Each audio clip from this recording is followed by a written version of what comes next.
Arrancamos una nueva edición de Café Financiero con toda la información necesaria para cuidar tu dinero. Ya está aquí, como siempre, Yamila Escala. Yami, ¿qué tal? ¿Cómo andás? Muy bien, ¿cómo les va?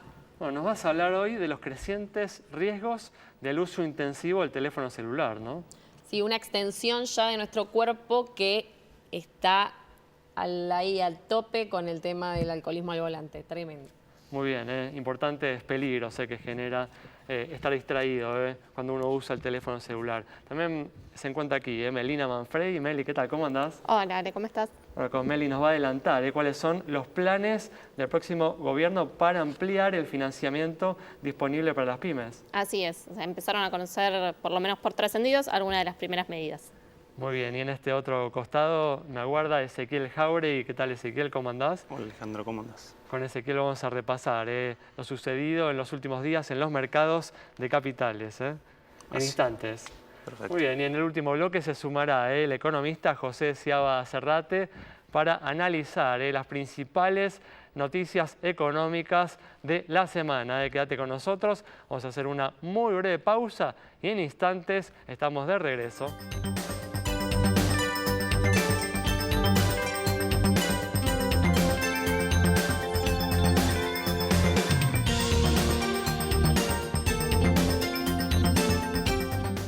Bueno, arrancamos analizando la actualidad económica y en el día de ayer Alberto Fernández hizo lo que es tal vez el primer anuncio económico de su gestión al anticipar que no le va a pedir al Fondo Monetario Internacional los 11.000 millones de dólares que restan del acuerdo firmado el año pasado. Claramente, Ezequiel, lo que se busca de esta manera es evitar la condicionalidad, ¿no?, que pone el organismo a los países que firman acuerdos con el mismo. Pero esperemos, ¿no?, que el presidente electo tenga bien presente que para crecer, para que la economía argentina crezca en los próximos años, es fundamental eliminar el déficit fiscal, que es precisamente la principal condición, ¿no?, la principal exigencia que pone el Fondo Monetario en los acuerdos, como se denominan stand-by, ¿no? Para crecer es así, definitivamente, sin lugar a dudas, en los próximos años se va a tener que estabilizar la economía y para eso es esencial, ¿no?, trabajar en la reducción del déficit fiscal, ¿no? Sí, efectivamente. Recordá que el FMI hizo un préstamo, el préstamo más grande de la historia se lo hizo a Argentina, cerca de 57.000 millones de dólares. Claramente la estrategia de Alberto apunta un poco a negociar con el FMI que le dé aire para que pueda, obviamente, poder crecer, que creo que es el principal problema que está teniendo hoy por hoy la Argentina. Recordemos que sacando a Argentina, el resto de la región está creciendo. Brasil este año va a crecer un 1%. El año que viene se estima que va a crecer un 2%. Chile, Perú, todos han reducido el riesgo país, digamos, en lo que va del año, salvo Argentina, casi lo ha triplicado el riesgo país, con lo cual claramente se encuentra con un escenario bastante complejo el presidente electo, Alberto, y va a tener que hacer frente a esa situación de no solamente negociar con el FMI, sino también con los demás organismos multilaterales y entes privados para los próximos 2 años, que realmente tiene un abultado grupo de vencimientos que va a tener que afrontar. Tal cual. En los mercados no tuvo mucho impacto, ¿no?, el anuncio que hizo ayer el presidente electo. Yo creo que el impacto se va a empezar a generar, o sea, los mercados están volátiles. O sea, se espera medidas concretas, ¿no? Ya basta de anuncios, basta de rumores, especulaciones. Ya de hecho, además, ¿qué tanto más pueden golpearse los activos argentinos, ¿no? Yo creo que es una entrada en calor lo que está pasando. A partir del 10 de diciembre realmente vamos a empezar a ver. Yo pienso que el peronismo puede sorprender positivamente porque creo que es una administración que va a querer que crezca obviamente el país y va a tomar medidas en pos de eso. Va a tener que claramente la practicidad de su mensaje va a tener que cambiar porque claramente una cosa es conquistar el voto del electorado y otra cosa es implementar estrategias eficaces en este contexto que es bastante complicado. Sin lugar a dudas. Bueno, vamos a continuar hablando de estos temas a lo largo del programa. pero ahora vamos a analizar un tema delicado, los crecientes riesgos que está generando el uso intensivo del teléfono celular, que hacen por ahí más necesario hoy, Yami, más que nunca, el seguro de accidentes personales. Sí, a ver, el mayor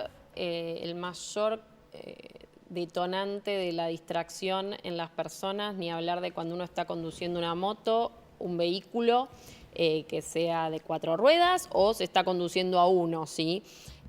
Porque, ¿qué pasa? Hay una discusión al respecto de si mandar mensajes es peor o mejor que mandar audios de WhatsApp o que una llamada por teléfono.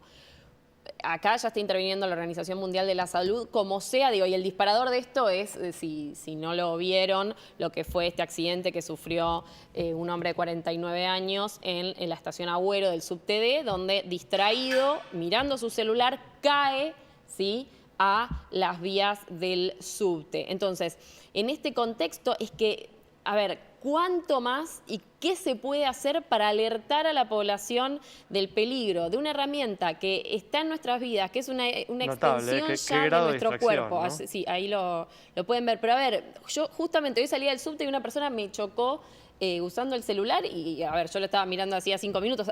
El punto es cómo generar la conciencia necesaria en la población para que esto deje de ser un factor cada vez más alarmante, porque el uso del celular al volante crece en un 27%, la gente admite que, por ahí dice, no, yo no mando mensaje, te cuento que mirar 3 segundos el celular a 40 kilómetros por hora equivale a 33 metros a ciegas, ¿sí? Con todo lo que en esos 33 metros puede pasar, que está clarísimo, pero a ver, ¿cómo se aborda este problema de manera que podamos revertir la siniestralidad y sobre todo los muertos, ¿sí? Porque más peatones distraídos y la cuestión de, con esto termino, la distracción y por qué lo que planteaba antes respecto de los audios. La distracción es visual, es cognitiva, es física y es auditiva. Entonces no importa si uno está escuchando, ¿sí?, también pierde el control sobre ese volante que tanto daño puede causar. Un tema central, ¿eh?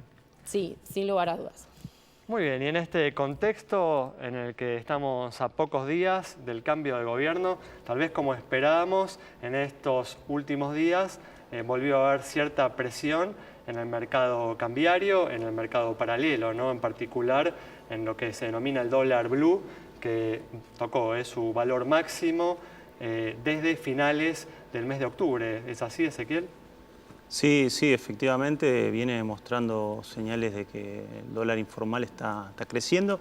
Si bien obviamente no tiene comparaciones con el mercado formal porque es un mercado chico y apunta mucho a individuos, digamos, a pequeñas organizaciones. Bueno, hoy está brillando los 70 pesos, ¿no?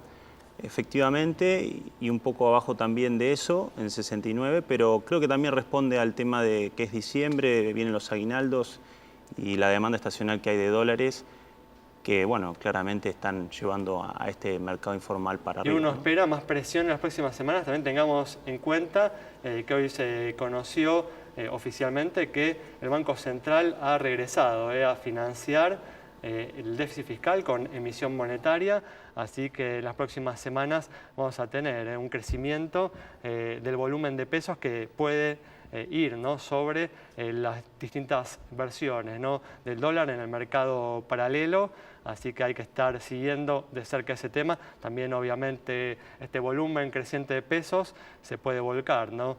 Puede generar presiones inflacionarias a través del mercado de crédito, ¿no? Claro, y también podría empujar a una disminución en la tasa. Se viene viendo que se está empezando a emitir, probablemente se vean fuertes emisiones en pesos, probablemente porque por lo que se viene, más que esperando el consumo, fideicomisos, se están haciendo emisiones de bancos, emisiones chicas. Hace poco estuvo el Banco Galicia, ahora está saliendo BACS. En general está habiendo emisiones. Yo creo que eso también va a llevar a captar ese dinero, esa liquidez que hay en el mercado de parte de esos sectores. Muy bien, perfecto. Bueno, cerramos así este bloque. Quédate con nosotros. En instantes estamos nuevamente con vos. Recordá que te podés comunicar con nosotros a través de Twitter, a través de Facebook, a través de WhatsApp. Podés encontrar en la pantalla estas vías de contacto para hacernos cualquier tipo de consulta o transmitirnos cualquier mensaje. Nos vamos así a un corte. En instantes estamos de regreso.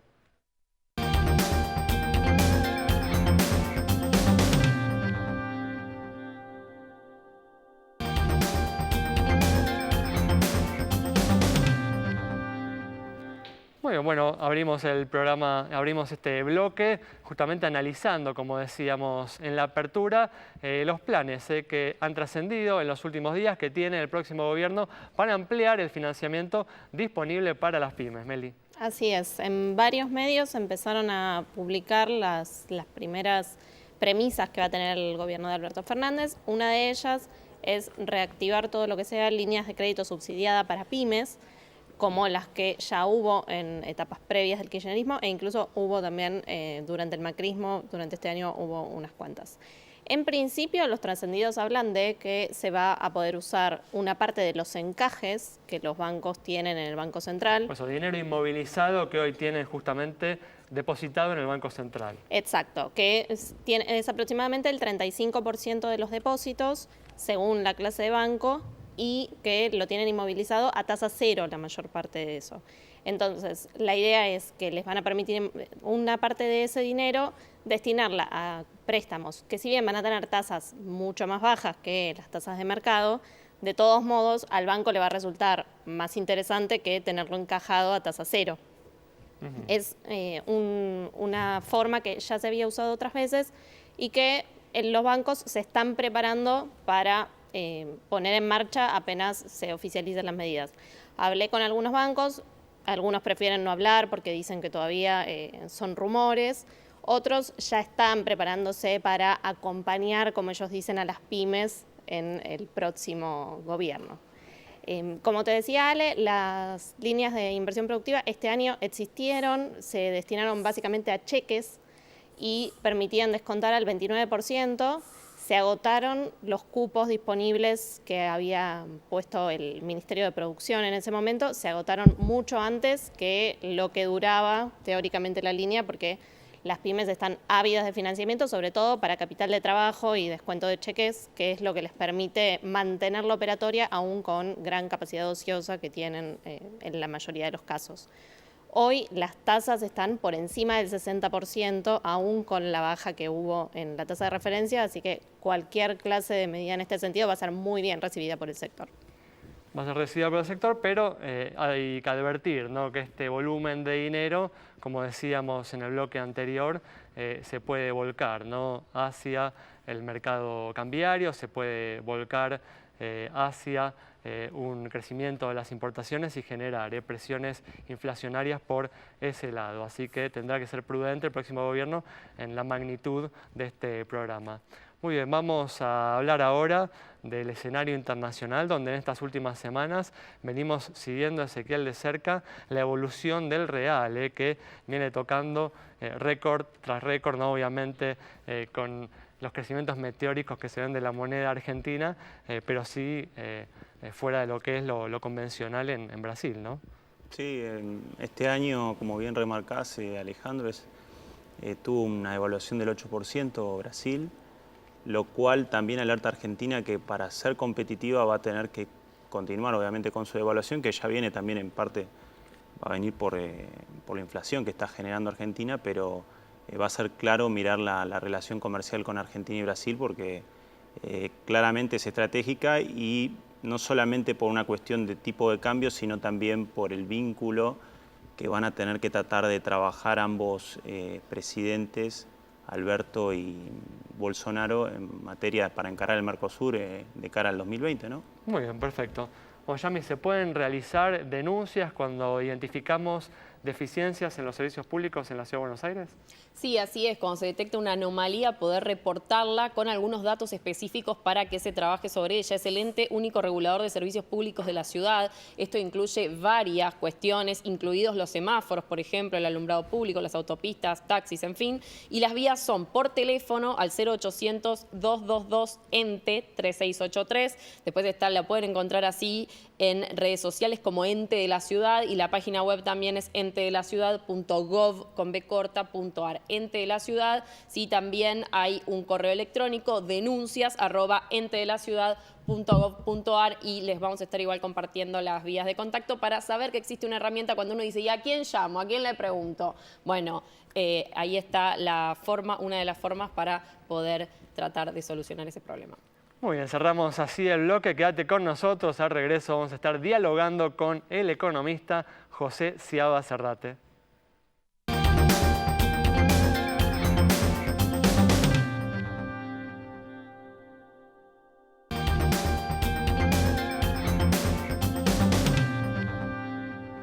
Bueno, ya estamos aquí con el economista José Ciaba Zerdate para analizar los hechos más destacados en materia económica de estos últimos días. José, ¿qué tal? ¿Cómo andas? Muy bien, ¿cómo estás, Arjona? Gracias por estar aquí. Un placer. Y bueno, hablábamos en el primer bloque de que ayer el presidente electo, Alberto Fernández, hizo lo que es tal vez el primer anuncio económico de su gestión al anticipar que no le va a pedir al Fondo Monetario Internacional los 11.000 millones de dólares que restan del acuerdo. ¿Te parece una buena idea? Parece una idea, digamos, hay que ver en contexto en el cual se aplica. Me parece que hay que ver otros elementos. Sería bueno escuchar también algo referido a justificar un poquito más fuerte, y entonces ahí tendríamos ya quizás los elementos como para decir, vamos a la renegociación de la deuda, bien pertrechados, digamos, y con un argumento como para darle una solución relativamente rápida, prolija y rápida. El tiempo acá cuenta mucho. Bueno, con un político, ¿no?, al que le gusta evocar aquellos años de boom del 2003 al 2008, ¿no?, aquellos en los que él participó como jefe de gabinete, este anuncio remite un poco, ¿no?, a la decisión, ¿no?, de Néstor Kirchner de pagar la deuda con el fondo a principios del 2006. Sí, tal cual. Hemos visto cómo terminó después la película, ¿no? Que eso es un elemento que la distingue, digamos, de la primera impresión. Pero bueno, es un elemento más, ya te diría, faltan conocer otros, y sería bueno tener un plan donde esto engarzara. A partir del 10 de diciembre de alguna manera va a haber que avanzar. Los vencimientos se van acumulando, son importantes. La Argentina, por suerte, tiene reservas, y después del diseño del cepo, el cepo es tan restrictivo que ha permitido comprar reservas. Pero, digamos, corre un reloj y digamos, los vencimientos se hacen fuertes en mayo, o sea que sería bueno tener una propuesta sobre la mesa. Si pudiera ser en marzo, sería muy buena. Mencionaste justamente el tema del déficit fiscal, que también lo mencioné yo en el primer bloque como un tema fundamental para que la economía crezca en los próximos años. ¿Coincidís con esta Es importante, perspectiva, hablabas esta de visión? los préstamos de pymes, etcétera, y si haces memoria, en esos años que vos citaste, no había mucho gasto público, porque se había pisado la deuda, había habido una gran reestructuración, y ahí había crédito para el sector privado. Bueno, justamente había superávit fiscal, ¿no?, en esos años así, había que renegociar una deuda, ¿no? Se pagaba, pero digamos, si se puede volver a una situación así más despejada, prolija, etcétera, sería muy bueno. ¿Cuándo empezarían, en el marco de un plan que comenzara a funcionar, cuándo los hogares comenzarían a ver algún tipo de efecto sobre inflación o sobre las cifras de empleo? ¿Cuánto debería esperar el ciudadano para encontrar algún tipo de salida a su actual situación? Y sería bueno conocer el plan para decirlo con un poco más de precisión. Se habla mucho de poner plata en el bolsillo de la gente, muchas cosas, ¿no? Pero muchas cosas son elementos sueltos, partes de plan, sueltas sin la conexión. Falta esa conexión, como para saber. A veces, José, da la impresión de que si el próximo gobierno, se apresura en dar soluciones, también puede terminar comprometiendo las perspectivas de crecimiento de los próximos años, ¿no? Yo diría pensarlo políticamente. La elección ya fue. Quedamos con una especie de resaca donde queremos tomar más decisiones, pero de hecho la urgencia por mejorar, viene más atado al ciclo político que otra cosa, y el ciclo político dice la próxima elección será en 2 años. Conviene quizá más trabajar y redondear una buena salida, aunque demore en notarse, y después tener una base mejor para llegar a donde cuenta la cosa, en la próxima campaña bien armado. Quizás generar una reacción muy favorable, con un sustento muy pobre, claro, para que después se frustre, te va a generar un dolor de cabeza más grande. Pero yo creo que tenemos muchos interrogantes, distintos cursos de acción que uno puede pensar que son posibles, incluso a partir de cosas que se dicen sueltas, pero falta la visión de conjunto, falta decir quién es el responsable de llevar esto adelante. Sí, y también cuál es el porcentaje de participación de cada uno de los factores que intervienen. A ver, cuánto es de qué no podemos pagar, cuánto es de qué es la propuesta para pagar, cuánto es de la capacidad de la persona que... Seguro. Se habló mucho de refinanciación a la uruguaya, diciendo no va a haber quita de capital.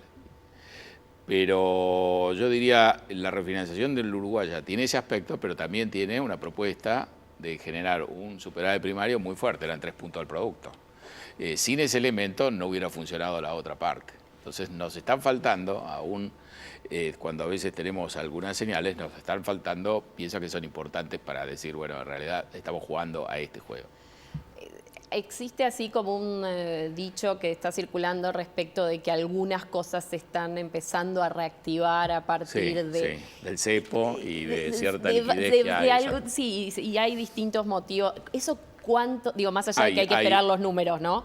Yo tengo evidencia, si vos querés, anecdótica de algunas firmas que han tenido efectivamente una demanda que uno pensaría es en cierta medida también especulativa, de acumular stock. A veces avivada por toda esta declaración de la emisión, la maquinita, etcétera. Entonces, a lo mejor hay alguna liquidez. Bueno, sería preocupante eso, ¿no? Sí, porque podría generar presiones inflacionarias, ¿no? Es decir, todo no tiene una tendencia muy firme, porque todo está basado en elementos de juicio que te diría son todavía parciales. Pero algo de eso ha habido. Claro, justamente, ¿no? Quería destacar un dato que bueno, se publicó la semana que viene, que le da, en principio, uno diría un buen margen al próximo gobierno, que es el buen resultado comercial, ¿no? Que se registró en el mes de octubre, aún mejor que el de septiembre, más o menos igual parecido, en torno a los 1.800 millones de dólares. Pero bueno, hay que ver hasta qué punto este buen resultado comercial no tiene que ver con que los exportadores estén adelantando, ¿no? Tiene algo que ver con eso, otro ventas, con el ¿no? parate que hay, que es importante. Pensar que la crisis arranca con un déficit de cuenta corriente de más de 5 puntos del producto y hoy la cuenta corriente debe estar equilibrada. Y eso es lo que nos recuerda también que Argentina viene haciendo un ajuste importante, muy fuerte, por bastante tiempo. Y que si la situación es tan dramática en parte es por la ignorancia, por no saber qué es lo que se va a hacer y por un temor muy grande a lo que pudiera acontecer. Hay una prima de riesgo muy grande. Si esa prima de riesgo se remueve y lo que es hoy incertidumbre da lugar a algo relativamente sensato, una designación de un ministro que es capaz, digamos, que sea capaz de generar un cambio favorable de expectativas, y como las expectativas son muy bajas, esto se puede lograr aún sin traer una figura rutilante, básicamente yo diría cancelando algunos escenarios muy graves. Se hablan de alícuotas sobre bienes personales, por ejemplo, terribles. Es decir, si estos temores que están dando vuelta y que están influyendo mucho los precios de los activos y muchas decisiones, a partir del 10 de diciembre se despejan, ahí podríamos tener una recuperación o un escenario mejor. Vos preguntabas cuándo la gente puede notar algo positivo y a lo mejor el primer impacto sería entender que lo que viene no es tan terrible como podría ser y a lo mejor guardar una cierta relación con la transición que estamos teniendo. Estamos teniendo una transición mucho más suave que lo que la historia nos hubiera dicho, porque esta es una transición de un gobierno no peronista a otro peronista y por ende similar a la de Alfonsín o la de la Rúa y está terminando de una manera mucho más prolija. Se diseñó un cepo y este cepo está generando también esta sorpresa de permitir compra de dólares, ¿no? Entonces hay elementos de juicio, yo creo que acá la clarividencia, digamos, de Fernández y de la gente que tenga alrededor, de entender que a lo mejor el camino ahora más corto para estar mejor es dejar de asustar a la gente y más bien darle a entender que hay algo sólido. Si ese clic se produce, la cosa puede salir mejor, sin estar muy bien, pero mejor. Bueno, vamos rápidamente, se nos acabó el tiempo con las palabras del economista José Seabra Serrate. Nos reencontramos el próximo viernes a las 19:30 aquí en Metro.